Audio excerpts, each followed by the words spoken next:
నాన్నా పిలిచారంట? అవునమ్మా, నీతో ఒక విషయం మాట్లాడాలి. చెప్పండి నాన్నా. మహారాణిలా మన ఇంట్లో పెరిగిన నువ్వు ఆ ఇంట్లో అంట్లు తోముతూ కట్టెల పొయ్యితో ఎలా కష్టపడగలవమ్మా? నాకు ఇష్టం లేకపోయినా నీ ఇష్టాన్ని కాదనకూడదనే నేను ఈ పెళ్లికి ఒప్పుకున్నాను. ఇప్పుడు నీ కన్న తండ్రిగా నిన్నొకటి అడుగుతాను, చేయగలవా? ఏం చేస్తావో ఎలా చేస్తావో ముందు నీ భర్త నా ఇంట్లోంచి బయటికి తీసుకొచ్చేయి. అతనికి ఒక కాటన్ మిల్ రాసిస్తాను. దాంతో అతను హ్యాపీగా రాజ్యాలా బతుకుతాడు.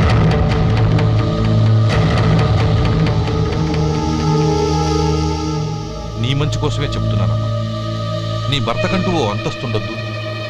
నీ జీవితం సుఖంగా సాగాలంటే అన్నదమ్ముల్లోంచి నీ భర్తను విడదీసి వేరే కాపురం పెట్టించు.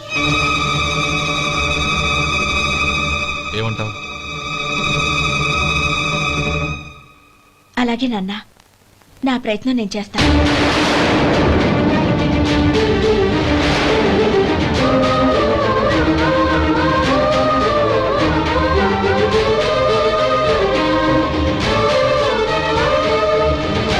గోపాలం, ఒక్క మాట గుర్తుంచుకో. ఏ తమ్ముళ్ళ కోసమైతే నువ్వు నా చెల్లిని వద్దనుకుంటున్నావో అదే తమ్ముళ్ళ జీవితాల్లోకి సంపాదన, పెళ్లి అనేవి రాగానే నిన్ను నిర్దాక్షిణ్యంగా నడి రోడ్డు మీద వదిలేసిపోతారు.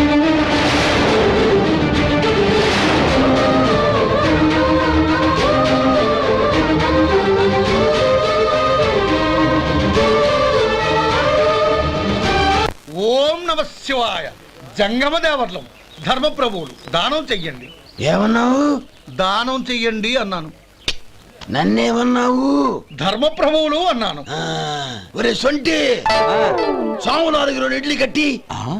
ఆహా, దానకన్నా తమలాంటి వారు ఉండబట్టే దేశంలో అప్పుడప్పుడైనా వర్షాలు కురుస్తున్నాయి. ఒరే సొంటి, సాములారికి మసాలా వడ, మసాలా దోశ కలిపి కట్టి.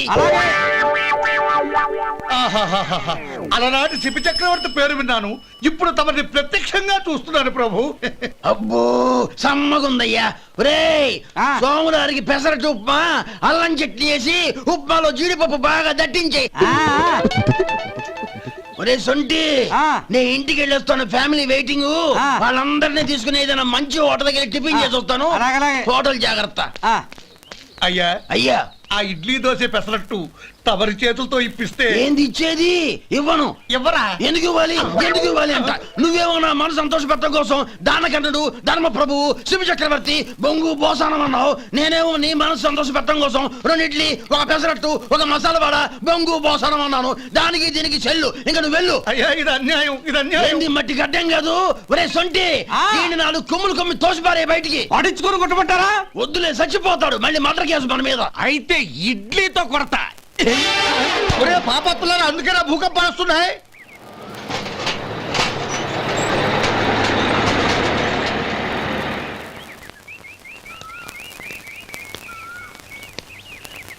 నమస్కారం అయ్యా. నమస్తే శంకరయ్య, ఏంటి ఇలా వచ్చావు? ఏమీ లేదండి అయ్యా, అమ్మాయి గారికి పుట్టింటి నుంచి సారి పంపించారు. ఓహో అలాగా. అమ్మా గౌరీ.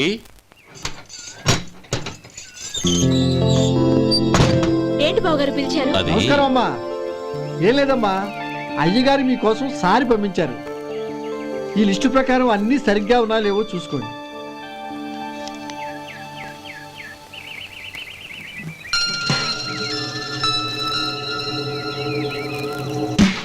ఇవన్నీ తిరిగి తీసుకెళ్లి మీ అయ్యగారికి ఇవ్వండి. అదేంటమ్మా? దయచేసి ఇంకేం మాట్లాడద్దు, చెప్పింది చేయండి.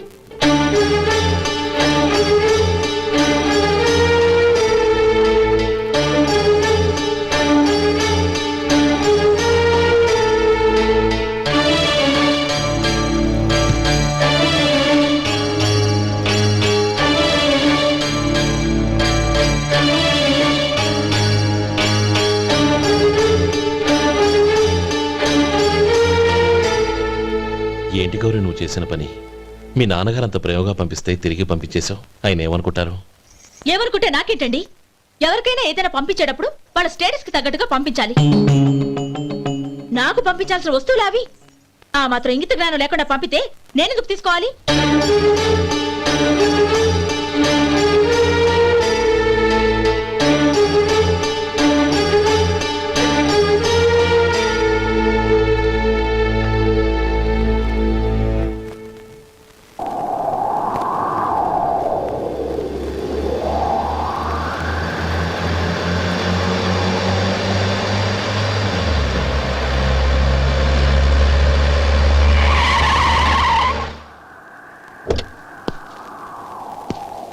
గౌరీ గౌరీ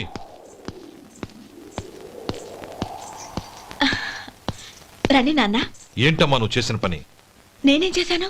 ఇంకా ఏం చేయాలమ్మా? నేను ప్రేమగా సారి పంపిస్తే తిరిగి పంపించేస్తావా? నీకు పంపిన వాటిలో ఏమైనా తక్కువ ఉంటే నాకు చెప్పాలి కానీ అలా తిరిగి పంపించేయటం ఏంటి? ఏదీ తక్కువ కాలేదు నాన్న. కావాల్సినవన్నీ ఉన్నాయి, కానీ ఉండకూడదు కూడా ఒకటి ఉంది. ఏంటమ్మా అది? ప్రతి వస్తువు మీద నా పేరు. అందులో తప్పేముంది? నాన్న, ఎప్పుడైతే నేను ఈ ఇంట్లో కోడలిగా అడుగు పెట్టానో అప్పుడే వీళ్లలో ఓ మనిషిని అయిపోయాను. మీరు పంపిన వస్తువులు ఇక్కడుంటే అవి చూసినప్పుడల్లా వాటి మీద నా పేరు కనపడి ఇది నీది అని గుర్తు చేసి నన్ను పరాయిదాన్ని చేస్తాయి. అది కాదమ్మా. ఇంకేమీ చెప్పకండి నాన్న. పాలలాంటి ఈ ఇంట్లో నన్ను పంచదారలా కలిసిపోనివ్వండి. 10 కాలాల పాటు నన్ను తీయగా బతకనివ్వండి. I'm very happy with what I have here. దయచేసి ఇంకేమీ పంపడానికి ప్రయత్నించకండి ప్లీజ్. కూతురుగా మీ కోరిక తీర్చలేకపోయినందుకు నన్ను క్షమించండి నాన్న. ఈ ఇంటి కోడలిగా నా బాధ్యత నెరవేర్చేలా దీవించండి.